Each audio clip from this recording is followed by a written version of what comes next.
Good morning, students. Myself Jeevan Bogul, lecturer, political science, government model high secondary school boys, Udhampur. आज 11th class का first unit political science का शुरू करने जा रहा हूँ.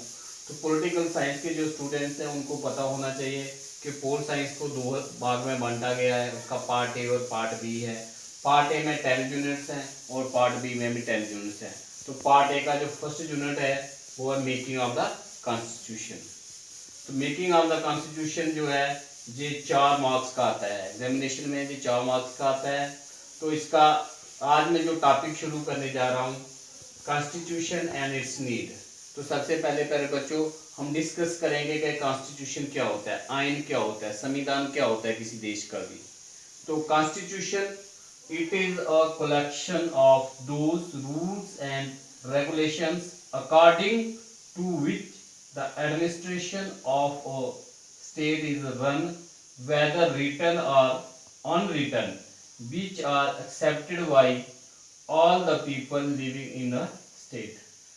यानी कि प्यारे बच्चों संविधान आइन वो चीज होती है, इट इज अ सेट और collection of those rules and regulation. वो कायदे कानून होते हैं जिनके जरिए उस देश की एडमिनिस्ट्रेशन जो है वो चलती है, उस देश की गवर्नमेंट बनती और चलती है. चाहे वो कॉन्स्टिट्यूशन लिखित में हो, रिटर्न में हो, चाहे वो अनरिटर्न में हो. और वो जो कॉन्स्टिट्यूशन किसी भी देश का आइन जो होता है, संविधान जो होता है, वो सभी लोगों को एक्सेप्टेबल होता है. सभी लोग उसको मानते हैं जो लोग उस स्टेट के अंदर रहते हैं, उस देश के अंदर रहते हैं, उस कंट्री के अंदर रहते हैं. इन अदर वर्ड्स या दूसरे लफ्जों में हम कह सकते हैं Constitution is that supreme law of a state according to which the form of government, its various organs, their functions, their powers, mutual relations, the rights and duties of the citizens are fixed. Moreover, a state has power to make laws and acts and executes them, and breakers of the laws are punished. तो जहाँ हम कह सकते हैं कि किसी देश का आइन जो है, संविधान जो है, वो सबसे ऊपर होता है, supreme law of A state. यानी कि देश का सबसे ऊपर सबसे पहले क्या होता है, उसका आइन होता है, उसका कानून होता है, उसका संविधान होता है. अकॉर्डिंग टू विच, जिसके मुताबिक the forms of the government, उस देश की गवर्नमेंट किस किस्म की होगी, प्रेसिडेंशियल फॉर्म ऑफ गवर्नमेंट होगी, फेडरल फॉर्म ऑफ गवर्नमेंट होगी, पार्लियामेंट्री फॉर्म ऑफ गवर्नमेंट होगी, कैसी गवर्नमेंट होगी वो डिसाइड किया जाता है. एंड वेरियस ऑर्गन्स, उस गवर्नमेंट के कौन कौन से ऑर्गन्स होंगे, कौन कौन से अंग होंगे, उनका डिसाइड किया जाता है. देयर फंक्शन, उनके क्या क्या कार्य होंगे, क्या क्या काम होंगे. देयर पावर्स, उनके पास क्या क्या पावर्स होंगी. म्यूचुअल रिलेशंस, उन ऑर्गन्स के बीच में आपस में क्या रिलेशंस रहेंगे. The rights and the duties of the citizen, और उस शहर के जो भी शहरी होंगे उस देश के, उनके जो राइट्स हैं और उनकी जो ड्यूटीज है वो भी फिक्स की जाएंगी. और इसके अलावा एक देश का पास ये पावर होती है कि वो समय समय पे according to need of the society and changing circumstances वो नए लॉज और एक्ट बना सकता है, उनको लागू कर सकता है. अगर कोई व्यक्ति, कोई सिटीजन उन लॉज, उस कानून को नहीं मानेगा, तोड़ेगा, तो उसको वहां पे सजा भी दी जाएगी. इसलिए प्रायोरिटी पे हर देश का सबसे पहले क्या होता है, कॉन्स्टिट्यूशन होता है सबसे नंबर 1 पे. तो प्यारे बच्चों ये था कॉन्स्टिट्यूशन क्या होता है किसी भी देश का. तो इसके बाद हम आज आगे बढ़ेंगे इसकी डेफिनेशंस. तो अब हम कॉन्स्टिट्यूशन की कुछ डेफिनेशंस कर लेते हैं. इसकी बहुत सारी डेफिनेशंस हैं, तो आज हम यहाँ पे 2 डेफिनेशंस करने जा रहे हैं कॉन्स्टिट्यूशन की. नंबर 1 है अकॉर्डिंग टू गिलक्रिस्ट. गिलक्रिस्ट ने क्या कहा था, the constitution of a state is that body of rules और laws written, unwritten, which determine the organization of government, the distribution of powers to the various organs of the government, and the general principles on which these powers are to be exercised.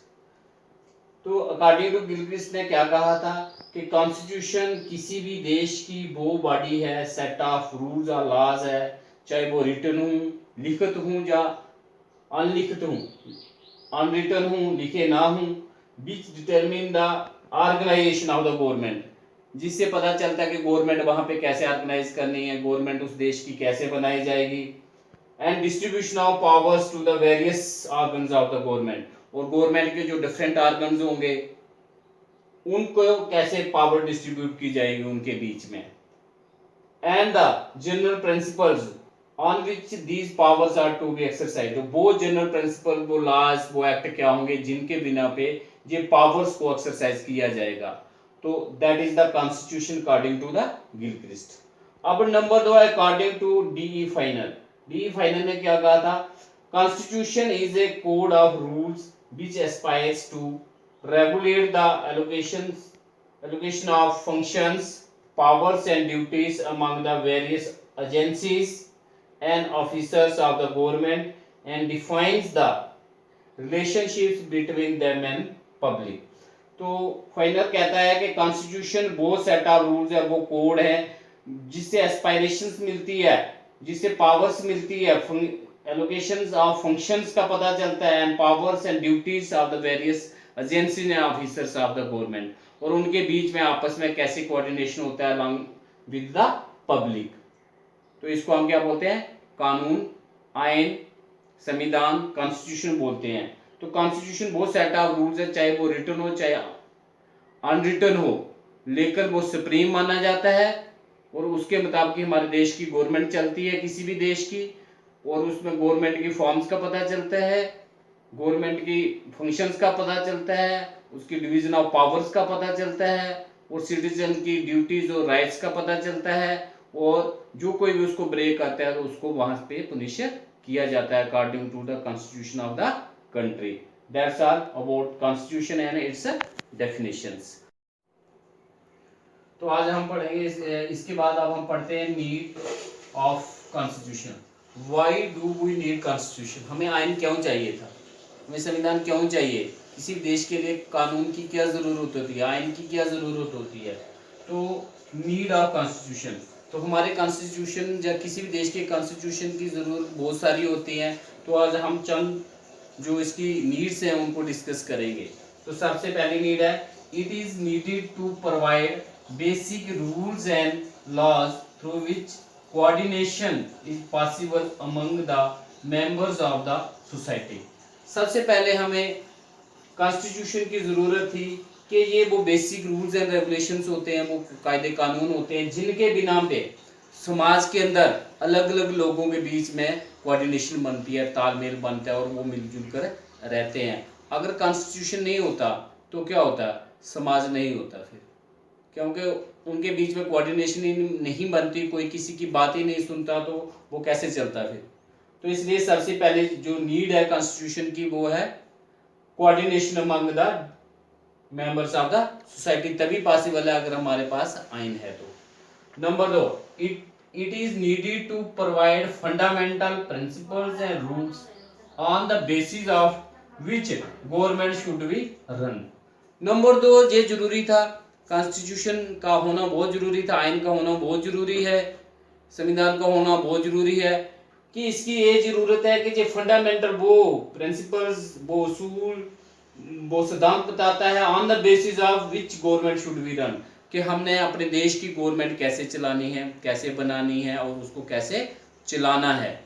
तो ये second need थी constitution की। Third है, it is needed to specify how the government will be constituted and division of powers among different organs. Number 3, किसी भी देश की government कैसे बनाई जाएगी, कैसे चुनी जाएगी, और उस गवर्नमेंट के डिफरेंट जो ऑर्गन्स हैं उनके बीच में जो पावर्स हैं उनको कैसे डिवाइड किया जाएगा। ठीक है, डिवीजन ऑफ पावर्स में हमारे फेडरल सिस्टम के अंदर 3 आते हैं, जूनियर लिस्ट, स्टेट लिस्ट और कॉन्ग्रेंट लिस्ट, तो वो लेटर ऑन पढ़ेंगे हम। तो हमें ये पता लगता है कि हमें अपने देश की गवर्नमेंट या किसी भी देश की गवर्नमेंट कैसे कॉन्स्टिट्यूट करनी है, कैसे बनानी है और उसको कैसे चलाना है। नंबर 4, कॉन्स्टिट्यूशन की जरूरत थी, it is needed because it puts limitations on the different organs of the government so that no organ should become absolute. ये सबसे जरूरी था, कॉन्स्टिट्यूशन इसलिए जरूरी था, आइन इसलिए जरूरी था, संविधान इसलिए जरूरी था क्योंकि ये कॉन्स्टिट्यूशन जो है ये गवर्नमेंट के जो डिफरेंट ऑर्गन्स हैं उनके ऊपर थोड़ी लिमिटेशंस रखता है, हद रखता है, उसके आगे वो नहीं बढ़ सकते हैं। अगर वो लिमिटेशन नहीं रखी जाती तो क्या होता, सारे ऑर्गन खुद ही एब्सोल्यूट बन जाते, कोई किसी की बात नहीं सुनता, कोई काम वहां पे अच्छे से नहीं होता है। इसलिए उसके ऊपर चेक रखने के लिए लिमिटेशंस का होना भी बड़ी जरूरी था, तो वो हमें कॉन्स्टिट्यूशन से ही मिलती हैं, इसलिए कॉन्स्टिट्यूशन का होना बड़ा जरूरी था। Number 5, it is needed because it provides fundamental rights and freedoms to the people. Constitution का होना अत्यंत जरूरी था, बहुत जरूरी था। आइन का होना बहुत जरूरी था।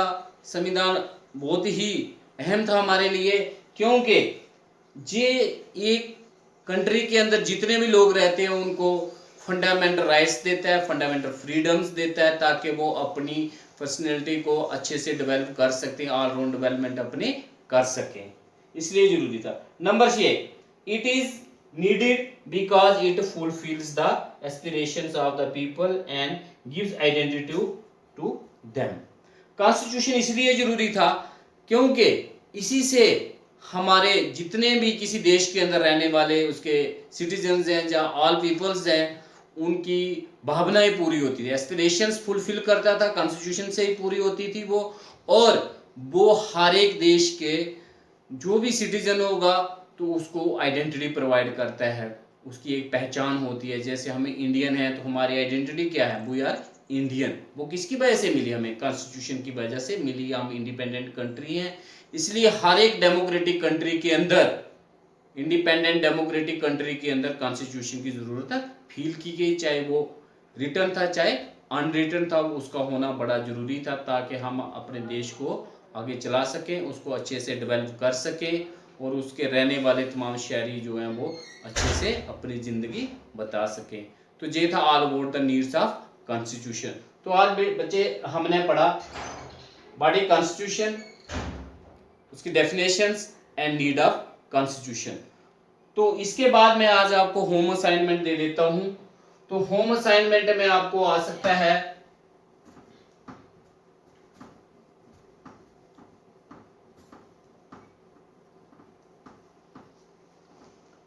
Number 1 question, what is constitution?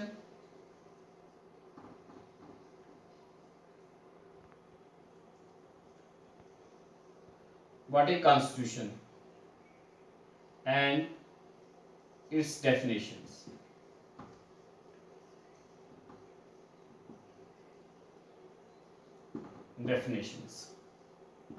Number 2 question में आपको आ सकता है, why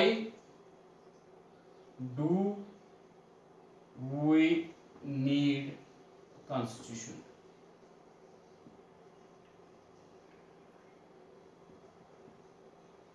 कई बार आपको पूछते हैं what is the requirement of constitution, what is the requirement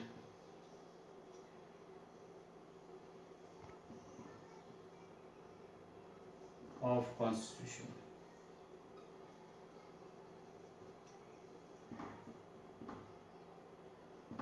तो ये 3 क्वेश्चन आपको आज वाले इस लेसन से आ सकते हैं और 4-4 नंबर के ये क्वेश्चंस आते हैं। तो इसी के साथ आज का टॉपिक यहीं पे ख़त्म होता है। Thanks and have a nice day.